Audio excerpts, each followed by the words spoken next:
Hi everyone, welcome back. In today's video we're going to look at some of my rigs and we're going to explore how I create my jiggle controllers for my rigs. So if I show you some of my jiggle controllers in the rig, so you will see that these jiggle controllers are moving and deforming the geometry in a very specific way. So what could it be? What is the secret behind this thing? So now if I can show you some of my other rigs, it's the same story with this rig. If I move some of these controllers, you can see they are driving something inside the geometry. So if I show you down here in this dragon, if I select this lower neck controller, so now you can see here is it feels different. So now let me show you those shapes. I'm going to go to Windows, Animation Editor, and we have this shape editor. Inside the shape editor you will see that I have hundreds of shapes that are connected to this dragon. So all these shapes are the shapes that are driving all these jiggle controllers that you are seeing on the body. So now you see the body is filled with jiggle controllers. So now all these jiggle controllers are getting driven by these blend shapes. We are going to talk about how to create these blend shapes in a soon, that's what I plan to do in the video. But first, if I show you here, so now I think you can see down here we are in the middle section and we have the bottom neck. So now let's see what's happening here. So now if I'm moving this controller up and down, so now observe here what's happening. So these blend shapes are getting triggered. So now you see as I'm moving it up and down, it's getting triggered, and if I'm moving it left and right, different blend shapes are getting triggered. So now we have 4 different blend shapes. Now you see I'm moving in 4 directions that are getting triggered as I'm moving this jiggle controller, and now these blend shapes are driving this geometry in their own very specific ways. So now if I show you here, this one is for moving it down, and this one is for moving it up, and this one is for moving it left, and this one is for moving it right. So all these 4 are working together. They are connected to that one controller, and together it feels like it's moving something inside the geometry. So that's all the secret is. I created all these blend shape by myself. And so how did I created them? We're going to talk about it in a minute. So it's the same story with this baryonyx here. So you can see here, I have the shape editor open here, and I have again many jiggle controllers that are driving these things. So now let me quickly talk about this Mammoth also. So the concept on this Mammoth is a little bit different. It's not the same as a controller driving. Here I have these jiggle controllers, but when I move this jiggle controller, it's like a traditional jiggle controller behavior. It's moving the geometry, but not like those shape driven jiggle controllers. In this rig, I thought about the jiggles in a little bit different way. So now if I move this leg here, so now you can see I'm moving this leg forward and backward, and not just that, if I select this main controller, and if I try to move this down, and if I try to move this forward, there are jiggles that's getting triggered because of this move. So now in this case, instead of connecting these shapes to the controllers, I connected these to the joints. So when that joint will move in a very specific direction, so these jiggles will get triggered. So I mean these shapes will get triggered. So now let me show you on this leg. So if I move this leg forward, so you can see there are some kind of things getting triggered, and which you can see visible here. So that's the hidden secret behind. So you can set it up directly with the joints, or you can set it up with specific controllers, so that when you move those controllers, these shapes will get driven. So now let's try to make this in our own setup. So now we have a quick rig here where we just have this global controller which is moving this this plane. So this plane is just constrained to this this very simple rig, and then we have a controller here in the middle which is not doing anything, it's just moving freely. So what we are going to do here, we're going to make 4 different shapes here, like, and we're going to connect all those 4 shapes to these 4 directions of this controller. So now right now this controller is free, we can move it anywhere we want, but we can also go here, we can select this controller, and in attribute editor, in the first tab here, so down here we have the limit information. So now we can limit this. So maybe I can say, like, I don't want this to move more than 10 values here, 10 units. I'm going to zero this out for now. I'm going to go to the translation here. In the translation, I'm going to put a limit. So I'm going to put limits on all 3 of them. And in Z, so in Z, I'm going to put 10, minus 10 on this side, and plus 10 on this side. And in Y also, minus 10 on this side and plus 10 on this side. And in the X, I'm going to just zero it out. I don't really need it. In fact, in here, like, I can just select these rotations and scales. I don't really need them. I can lock them out, and I can just even hide them. I don't need to see. I only need to see this up and downs. So now you can see it's only going to move in like only 10 units. It's not going to move more than 10 units. And now it's not going to move in any other direction, like in X or anything. So let me zero this out. So now we have to connect this controller to some shapes that we're going to create here. So now to create shapes on this polyplane, we're going to create some wrinkles and some, like, skin kind of behavior on this plane.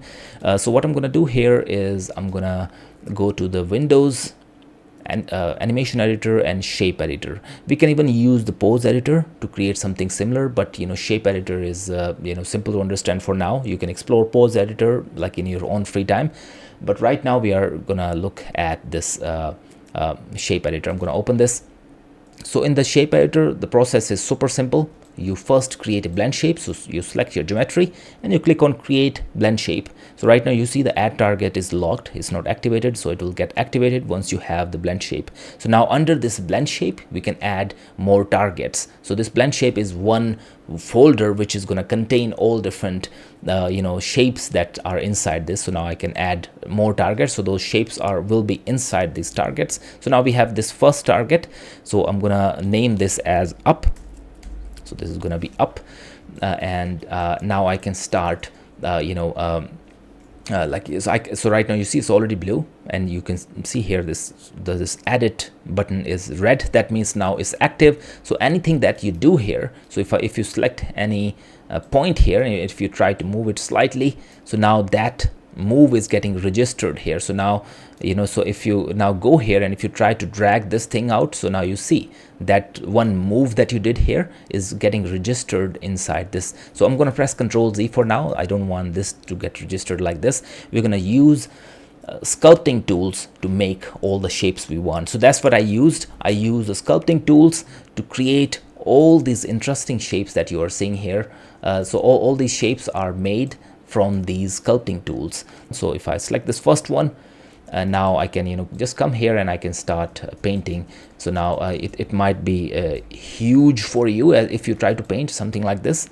Now to control how you sculpt, first you have to control this brush. So now if you want to make this brush bigger or smaller, you can just hold B on your keyboard, and you can hold left mouse button and you can drag. So that's going to make this brush bigger and smaller. And you can hold M on your keyboard and then again use left mouse button to increase or decrease the intensity of that brush.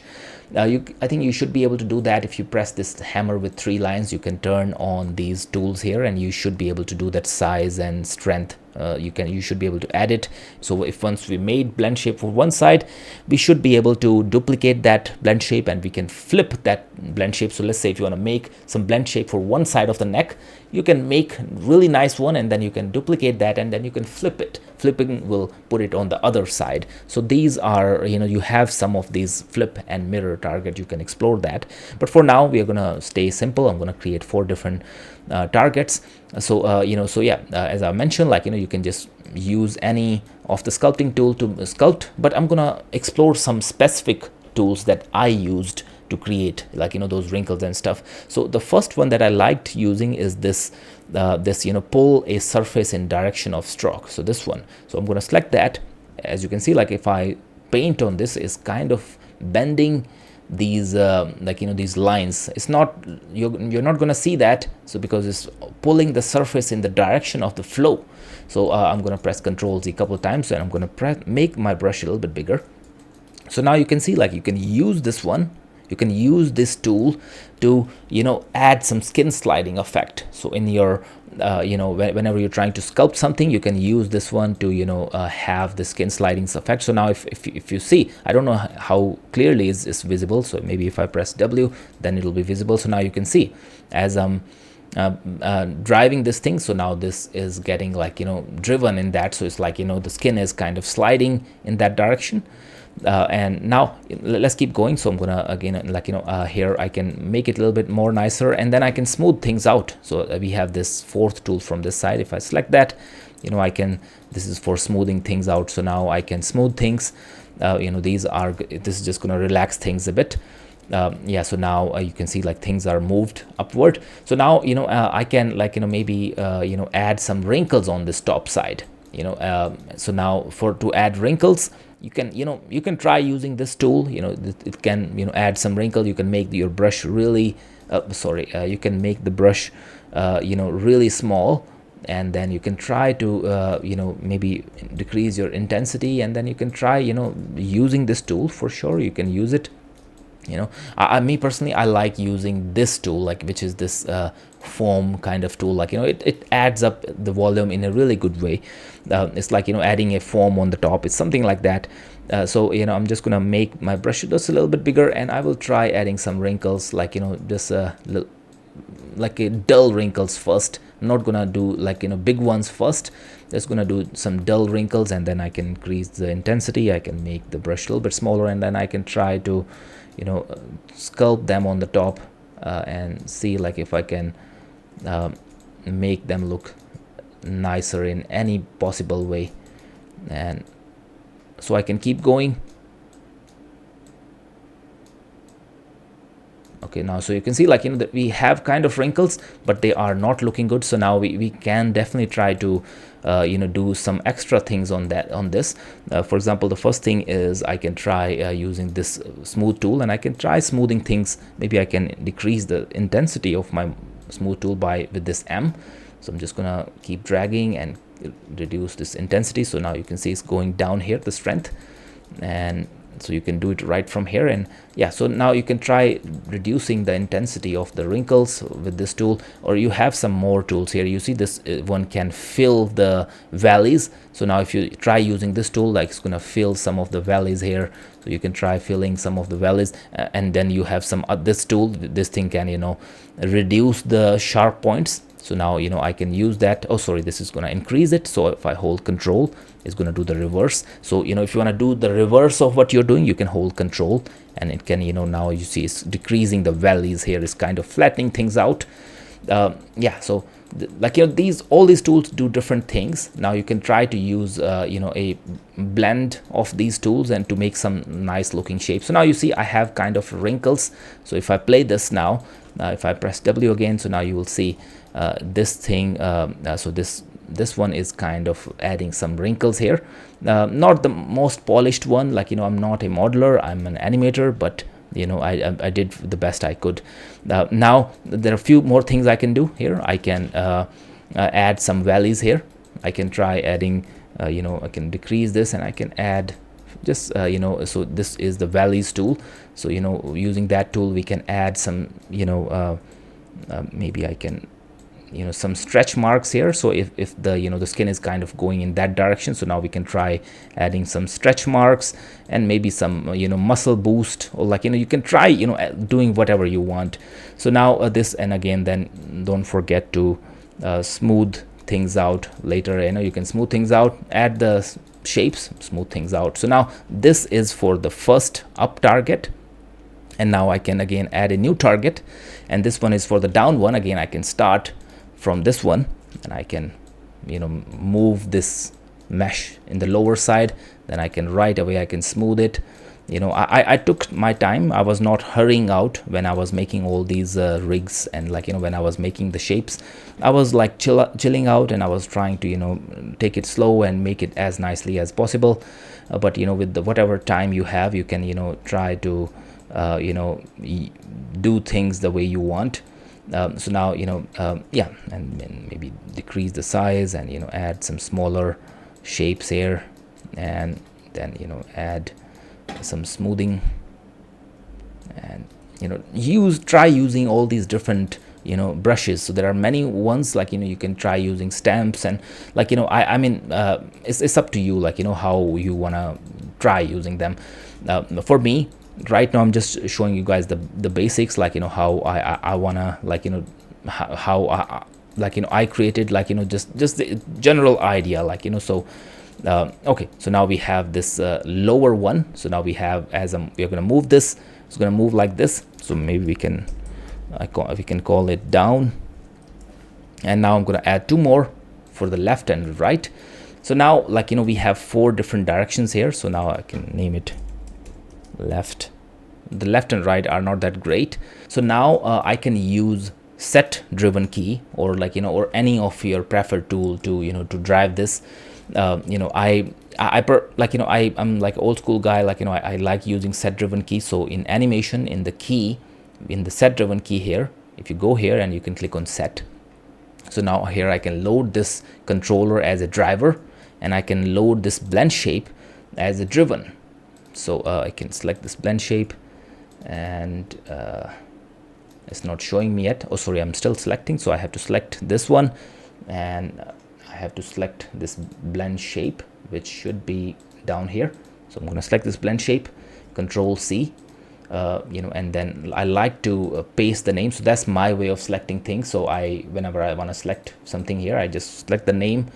I go here, select by name, and I just paste that name here and enter. So now I'm selecting the blend shape. Now if I click on load driven, it's going to load the blend shape here.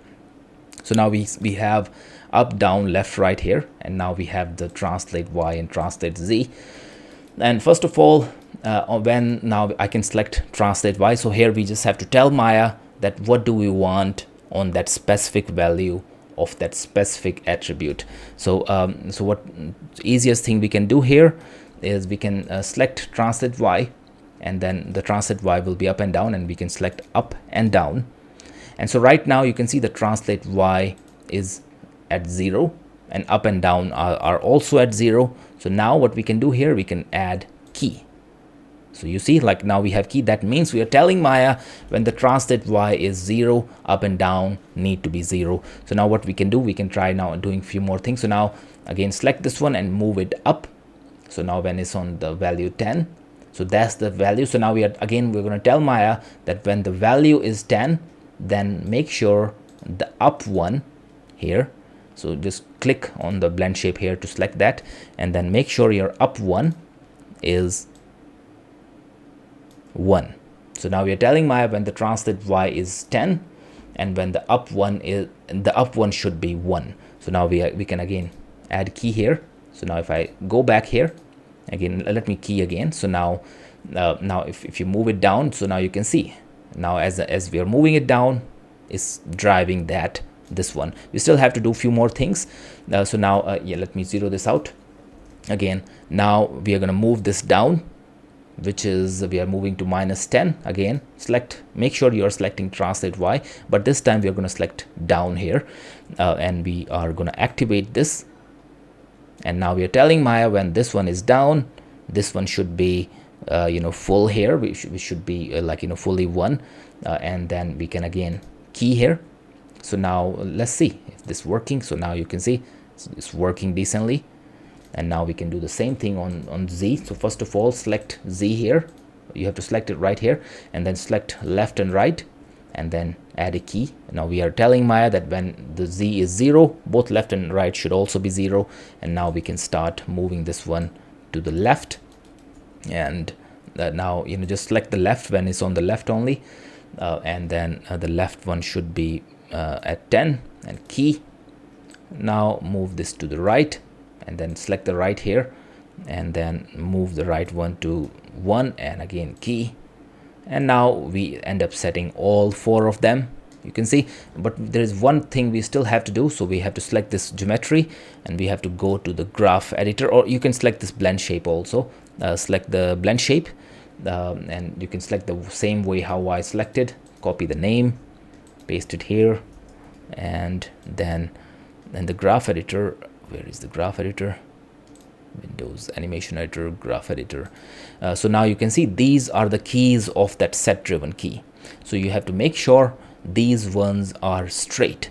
So you can make sure by just clicking on this spline tangent, because we only have 2 keys.